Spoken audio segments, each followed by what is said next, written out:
and welcome to 5 Minute Friday from Eduro Learning. Today we're talking about 5 ways to be a better learning coach, and these are all highlights from a recent Coach Better podcast episode. So if you're interested in hearing the full episode, check out the link in the description below.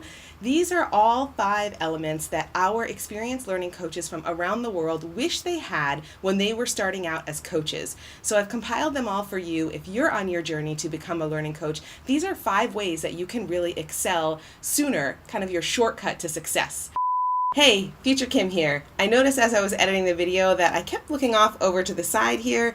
That's because that's where I decided to keep my notes during that video. I guess I won't be doing that again. Sorry about that. So here we go.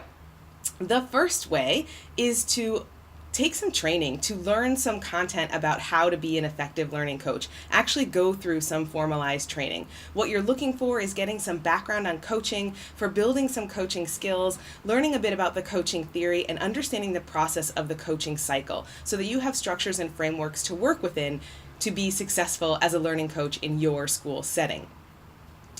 The second thing is find opportunities to practice your new skills and see success. So that's success leading to success. The idea is you want to make sure you have some sort of framework for holding yourself accountable for trying out those new skills that you're learning in that training or that content theory from step number 1. You want to make sure you're applying those frameworks and processes and skills actually with teachers that you're working with and seeing what it feels like to test out all those skills and giving yourself an opportunity to reflect what went well and what might not have gone so well. The third thing you want to do is build some solid relationships. Lots of our podcast guests talked about having mentors to help guide you through the early days of being a coach.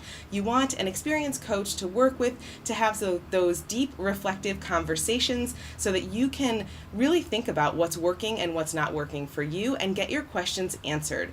You also want to have someone who is a sounding board who you can bounce your ideas off of. The fourth tip is to build a PLN to connect with other coaches, whether they're in your face-to-face environment or whether it's online through Twitter or another social network. And find a supportive network of colleagues within your school community too, so that you know you have people that you can chat with and kind of build ideas with right there in your school setting. That leads us to the final tip, which is soliciting feedback. And that might be feedback from your supportive network of colleagues right there in your building. It might be from your coaching peers. It might be from your mentor. It might be from teachers that you're working with, and just listen to what they have to say kind of analytically without taking it in on a personal level so you can continue to build your coaching skills while you're in that role or even as you're just getting started.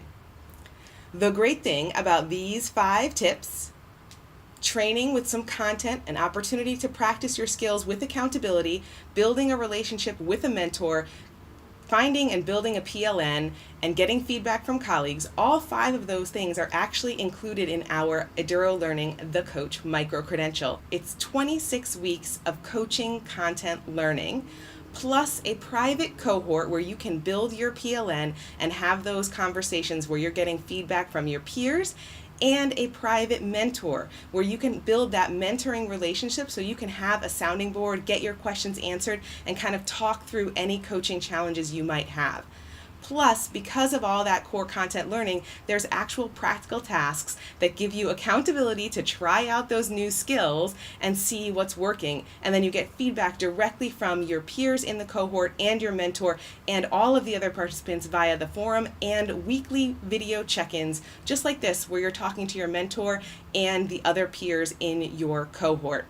At the very end, you even get a certificate that says that you are an Eduro Learning certified coach. Check out more on the Eduro Learning website at edurolearning.com/coach, and look forward to seeing you again next Friday for another 5 Minute Friday tip.